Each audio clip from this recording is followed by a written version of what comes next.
Hello and welcome to Strategic Timeout. I'm Talha once again bringing you another preview of PSL 9 squad. This time we're going to talk about Peshawar Zalmi, who um, have retained most of their batting from last year. However, one of their critiques against them last year was their bowling strength, and they've sought to improve that as well. But before jumping into that, let me welcome my co-host once again. Zaid Babar Khan is joining me. Zaid, how are you? यार, last preview है जो मैं कर रहा हूँ। खत्म हो गया प्रीव्यू मेरे तो। लाइक आई होप के जो भी सुने उसको अच्छे लगे प्रीव्यूज। हाँ, सिर्फ क्यूजी का रह गया और उसमें अभी असद ने तो होना ही है। Is the the probably the only QG fan in the world. um just kidding, मतलब तीन चार और भी हैं. So I'll be joining him in our next preview, so stay tuned for that as well. And yeah, I'll make sure to let Zad do most of the talking as it's his last preview. So obviously जल्मी की batting के बारे में कुछ ज्यादा बोलने की जरूरत नहीं है. टॉप फाइव उनका अनचेंज्ड है लास्ट ईयर से. Haris, Saim, Babar, TKC and Paul. और बॉलिंग पे काफी क्रिटिसिज्म हुई थी क्योंकि they considered record totals. They played in Rawalpindi as well, but still it was comfortably the worst bowling attack in the PSL last year. लेकिन batting की strength ही इतनी थी कि despite that they not only made it to playoffs but also beat Islamabad United in the eliminator. So although coming back to that eliminator, it was more ironically to do with their bowling rather than their batting. And the chief destroyer of Islamabad in that eliminator, Amir Jamal, also went on to make his debut for Pakistan in the winter in Australia and then New Zealand as well in the T20 series. And he obviously will be a part of the core of Zalmi now. So batting से start करें. I think कुछ ज्यादा बोलने की जरूरत नहीं है batting के बारे में. द ओनली क्वेश्चन इज कि will Babar stick at three as in the national lineup, या फिर you know he'll go back to his preferred spot, um, opening the batting alongside one of Haris or Saim. So Zed, what do you think? Likely scenario क्या है और ideal scenario क्या होगा? मैं तीनों players को consider करें तो बाबर, साइम और हारिस. यार, आई थिंक लाइकली सिनेरियो ये है कि may be Mohammad Aaris third पे वन डाउन खेले। बट आई थिंक के खेलना बाबर को चाहिए। और आई थिंक क्योंकि हारिस का आई थिंक लास्ट टाइम इन्होंने, हम याद नहीं, हारिस या साइम में से किसी एक को इन्होंने डिमोट किया था थ्री पे, क्योंकि उनकी लाइक फॉर्म थोड़ी डाउन हुई थी पीएसएल के अंदर। आई थिंक साइम ने PSL के एंड पे ओपन ही किया था. आई थिंक तीन चार लगातार फिफ्टीज भी की थी. हारिस को डिमोट कर दिया था आई थिंक. हाँ। एक मुल्तान वाले मैच में पिंडी में तो पाँच छः भी आया था और काफी मतलब 10 बॉलों पे 35 रन हाँ, भी वो कर दिए. क्वार्टर को आई थिंक चार छक्के मारे थे उसने क्वार्टर को तब, उस गेम में। तो वही है कि वो उसको डिमोट उन्होंने पहले भी किया था इसलिए क्योंकि उसकी फॉर्म अच्छी नहीं जा रही थी। तो इट डिपेंड्स कि वो फॉर्म पे भी डिपेंड करता है, हारिस की या साइम की या बाबर की, कि वो किस तरह खेल रहे हैं। लेकिन आई थिंक आइडियल सिनेरियो ये होगा कि बाबर थर्ड पे खेले और हारिस और साइम ओपन करें। हाँ, अगर नेशनल टीम की भी इंटरेस्ट में यही होगा कि बाबर तीन पे खेलता रहे, so you can get more game time in T20s at number three. Obviously national team की मैनेजमेंट में भी अभी चेंज आ गया. Mohammad Hafeez is no longer the team director और हेड कोच और whatever his role was. ये भी कभी क्लियर नहीं हुआ था. So we might see maybe Babar returning to the opening position. ये कुछ मतलब आइडिया नहीं है. नया चेयरमैन आ गया PCB का. Maybe there will be some stability. Maybe a new coaching setup will come in and they'll make the decision alongside Shaheen मे Afridi. बी वो एक फ्लाईओवर बनाए नंबर वन से नंबर थ्री पोजीशन के लिए, या कोई अंडरपास बनाएंगे वो। हो सकता है. I mean, um, you know, that is the SPO of Mohsin Naqvi. शायद मतलब जो प्लेयर उस अपनी पोजीशन पे ना खेले उसको डंडे भी लगाए. But moving on. Middle order की तरफ जाएं, ऑब्वियसली टीकेसी एंड पावल pretty much set in stone है नंबर 4 5। और पिछले साल हसीबुल्लाह को मिडिल ऑर्डर में जगह दी गई थी, he also kept wicket for them. लेकिन इस साल आसिफ अली को पिक किया, who was released by Islamabad United after I think 8 seasons with Islamabad since the first season he was there. तो लोअर ऑर्डर की बात करें, number 6 number 7, death hitting and so on, what do you think the combination will be for Zalmi, और options क्या है उनके पास batting depth को भी मैक्सिमाइज करने के लिए? यार आई थिंक कि जर्नी का जिस तरह का लाइक टॉप ऑर्डर है, उनको में भी ज्यादा बैटिंग डेप्थ की जरूरत ना हो। और वो ये कि नंबर 5 तक तो उनका लाइक सेटल्ड है वैसे भी। साइम, हारिस, बाबर, टीकेसी टॉप 4, और उसके बाद रोमन पावल, और 6 पे आसिफ अली। 7 पे अगर आमिर जमाल भी आता तो आई थिंक वो भी बैटिंग कर लेता। और if they play Mehran Mumtaz as their emerging player, वो भी बैटिंग कर लेता है। तो आई थिंक कि बैटिंग डेप्थ इनकी तरफ काफी हद तक सॉर्टेड है। इवन अनदर ऑप्शन जो उनका इमर्जिंग में है, मोहम्मद निशान, वो भी like he can also hit. तो आई थिंक बैटिंग डेप्थ इनकी काफी सॉर्टेड है। बॉलिंग में इनको बता इश्यूज हो सकते हैं लास्ट ईयर की तरह। Do you really think Amir Jamal can do the job at number 7? मतलब how would you rate his batting maybe out of 10?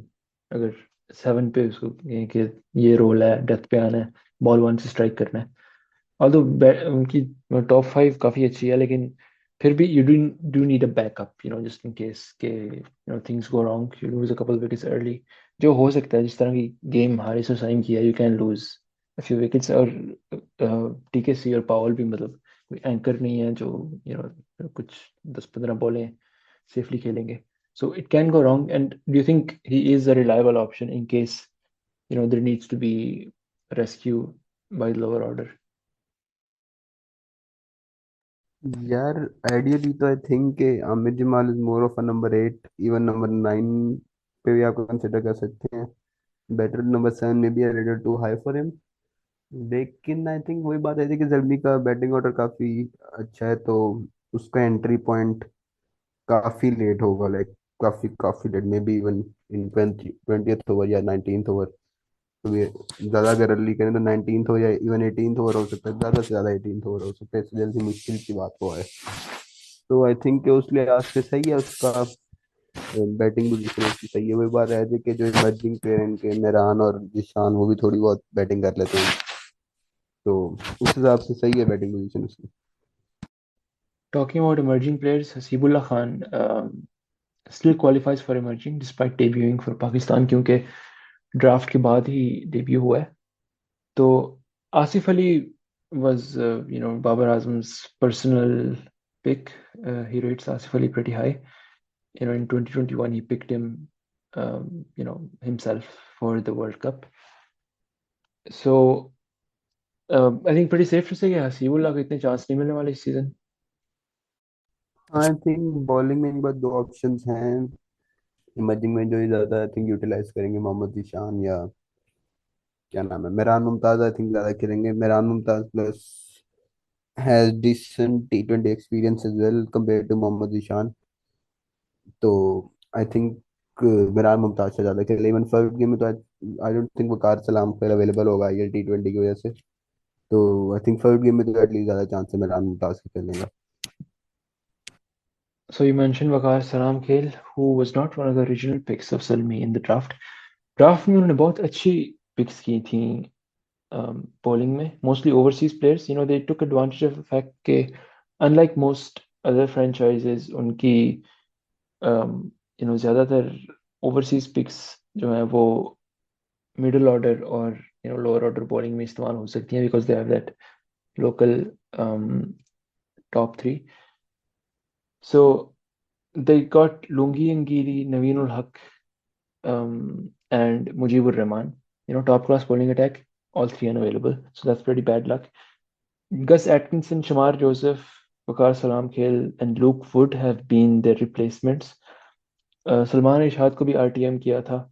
Amir Jamal is obviously there, and they have some, Arif Yaqub, a former of from the National T20 Cup leg spinner. and Umair Afridi, who's also a left arm pacer, who's more of a local talent for them. Mohammad Ishan की भी बात की है, is a tall, young, fast bowler, played the under 19 World Cup for Pakistan recently. तो अगर इसमें dive in करें पूरी बॉलिंग स्ट्रक्चर में, बॉलिंग फेजेस में, so how would you plan out the bowling attack for Zalmi? यार आई थिंक कि power play में उमैर अफरीदी अगर खेलता है तो वो बॉलिंग कर सकता है। क्योंकि जल्मी उसको लाइक अपनी यूट्यूब चैनल की वीडियोस में ट्रेनिंग में मैंने मोहम्मद आरिस का भी एक इंटरव्यू सुना था, वो भी काफी हाइप अप कर रहा था उमैर अफरीदी को कि ये हमारा एक सरप्राइज पैकेज है। तो I think may be they will play Umair Afridi.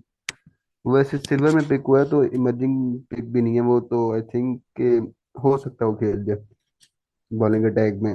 तो अगर वो खेलेगा तो आई थिंक पावर प्ले में तो वो बॉलिंग करेगा अलोंग साइड। अगर नवीन, शमार या गस एटकिंसन में से कोई अवेलेबल है तो उनमें से कोई बॉलिंग कर सकता है पावर प्ले में।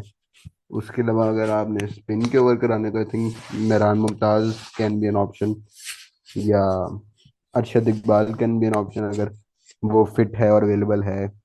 खुरम शहजाद की आई थिंक वो पार्शियल रिप्लेसमेंट था। तो यही ऑप्शन बचते हैं इनके पास पावर प्ले के लिए। खुरम शहजाद और अरशद इकबाल की बात की है, both of them got injured late last year. Khurram Shahzad after that first test in Perth after making his debut. Arshad Iqbal, I think उससे पहले he injured था. He did not get selected for that test series, although he was in the preparation camp for that series for that tour. So इस पे कोई मतलब I haven't seen any updates on this कि is Arshad Iqbal fit? मतलब अगर Khurram Shahzad की partial replacement है for the first few matches, so that must mean that Arshad Iqbal is fit to play for from the first match, or could be fit from the early few matches, and then Khurram Shahzad will come in the later matches. इस पे कोई मतलब clear update नहीं आई, so that is something that we'll have to see as the tournament progresses. Middle overs की बात करें, spinners, Mehran Mumtaz is their local spinner. Waqar Salam Khel is overseas option. तो pace options क्या हो सकते हैं middle overs के लिए? यार I think Aamir Jamal middle overs में यूज हो सकता है, उसके अलावा सलमान इरशाद यूज हो सकता है। ये दोनों आई थिंक यूज हो सकते हैं। अगर उसके अलावा गस एटकिंसन अगर अवेलेबल हुआ तो वो एक मिडल ओवर्स एनफोर्सर टाइप का यूज होता है। आई थिंक वो शॉर्ट पिच बॉलिंग मैंने देखी, एक दो अच्छी करता है वो। उसका एक्शन भी जरा वो अरशद इकबाल टाइप है काफी। आई थिंक यही ऑप्शन बनती है इनके पास। वकार सलाम खैर का आई थिंक ये है कि इवन तो मैंने उसका रिकॉर्ड देखा वो खास इतना अच्छा नहीं, but Pakistan usually do struggle against that kind of bowling. तो आई थिंक ये इस वजह से में भी ही can improve his record in PSL. Waqar Salamkheil is a left arm leg spinner, right? हाँ, left arm leg spinner Afghanistan हाँ को। हाँ, okay. अफगानिस्तान के काफी हैं, आई थिंक नूर अहमद भी है, there used to be a guy called Zahir Khan. He played a few matches for Islamabad in 2022 I think, जब मतलब 10 प्लेयर इंजर हो गए थे. And now Salam Khair as well. I think he played in the CPL as well. काफी उधर economical रहा था, but Saim Ayub managed to figure him out, so now they'll be playing together for Zalmi. और death overs में I guess Salman Irshad is a surefire option. और I guess you can use another pacer there, like Zishan or Gus Atkinson if he plays, or Shamar Joseph. Plenty of options there. Jamal is also an option for the death overs. और emerging players की तरफ आए, you mention Zeeshan, Haseeb, तो इधर जल्मी को एक choose करना पड़ेगा to build their combination. Obviously एक इमर्जिंग खिलाना जरूरी है, and that can trouble team sometimes. Islamabad अक्सर मुबस्सिर खान को खिलाते थे just to fill that emerging quota, लेकिन used get like barely 1 over और 8 पे बैटिंग आती थी, जिस पे he didn't perform much. Obviously मतलब उस सिचुएशन में एक यंग प्लेयर को डाल दें तो it's pretty hard to you know swim against the tide. तो इमर्जिंग प्लेयर्स जल्मी की कॉम्बिनेशन के बारे में बात करें, so you have Haseebullah, you have Zeeshan, Umair Afridi is an like a new on the scene, but he's a silver player. He's not an emerging player. So what would be your combination depending on which emerging player is picked? I think शुरू के matches में depends कि वो आरिफ याकूब को try करते हैं या मेरान मुमताज को ट्राई करते हैं। बट आई थिंक कि IIT 20 वैसे वकार सलाम खेल जो फर्स्ट गेम है वो तो नहीं खेलेगा, क्योंकि वो फाइनल खेल रहा था IIT 20 का। तो आई थिंक उसकी जगह या ये आरिफ याकूब को ट्राई करेंगे या ये मेरान मुमताज को ट्राई करेंगे। Okay, I think like first game तो अवेलेबल नहीं होगा, लेकिन अगर पूरी टूर्नामेंट के लिए आइडियल कॉम्बिनेशन बनानी हो। पूरे टूर्नामेंट के लिए आई थिंक कि अगर उनके पास नफाक बॉलर्स हैं जैसे आमिर जमाल, सलमान इरशाद, और उसके अलावा ये उमैर अफरीदी या इनमें से कोई खेले, अगर क्या नाम है ल्यूकवुड है, तो I think fast bowling option में भी इनके पास कवर्ड होंगे। तो मे बी मोहम्मद ईशान को ना खिलाएं, मेरान मुमताज को भी प्रेफर कर सकते हैं उसकी जगह। और डिपेंड करता है कि कंडीशन से भी। लेकिन आई थिंक क्योंकि इनका फास्ट बॉलिंग डिपार्टमेंट लाइक काफी इनका स्टैक्ड है, तो मेरान मुमताज शायद प्रेफर करें। ओके, टॉप 5 की हमने बात कर ली थी, 6 से अगर 11 तक एक fixed 11, sorry fixed lineup pick करनी हो, यू नो अल्टरनेट भी लगा सकते हैं, मतलब दिस प्लेयर और this player at this position, so what would be your picks for those positions?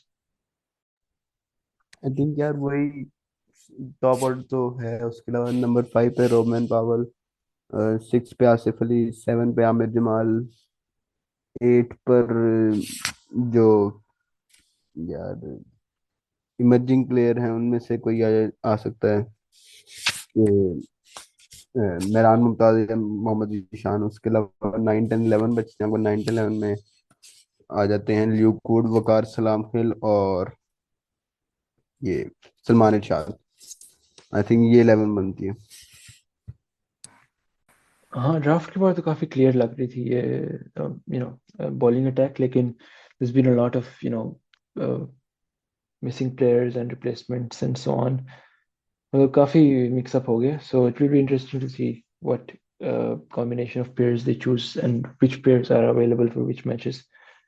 काफी अनस्टेबल लग रही है फिर बॉलिंग अटैक जल्मी की, but quality wise I think थोड़ी इंप्रूवमेंट तो हो चुकी है। सो going towards the predictions for Zalmi this year, how do you see them doing? Will they make the playoffs again? Are they title contenders या knockout हो सकते हैं? यार मुझे पता नहीं क्यों I am not too confident about any team not making the playoffs. तो इनकी भी मैं बट आई थिंक इनका मुल्तान से ज्यादा बेहतर चांस है क्वालिफाई करने का शायद, क्योंकि मुल्तान काफी है कोई शेकी उसमें रीबिल्डिंग फेज में है द चेंज ऑफ ओनरशिप। तो आई थिंक इनका बेहतर चांस है, तो may be they will, I think they should qualify for the playoff. So you rate them better as the Karachi or Quetta? यार I think जो qualify करेंगी team वो होंगी Lahore, Islamabad, Peshawar and Quetta. One of um, Peshawar and Karachi. मेरा pre tournament तो ये prediction थी कि लाहौर और मुल्तान नॉकआउट हो जाएंगे, so I think I will stick with that. Peshawar will qualify, लेकिन आई थिंक थर्ड या फोर्थ पोजीशन पे, और I think they will be knocked out, क्योंकि I don't think they either have enough batting depth, और sixth bowler की भी बात करें तो Rovman Powell is there sixth bowler who is not regular bowler at all. He's a medium pacer who bowls sometimes. So I think that's a pretty risky lineup they've gone with. Um, yeah, that was our preview for Zalmi, and as I said before, we'll join you once again with our final preview of the series, Quetta Gladiators. Hopefully before Quetta's match tomorrow, but we'll do our best to record it and upload it as soon as possible. We're operating in 3 different time zones, so it can be tricky sometimes. Thank you very much for listening to Strategic Timeout, and it's Talha signing off. With Zaid Babar Khan. खुदा हाफिज।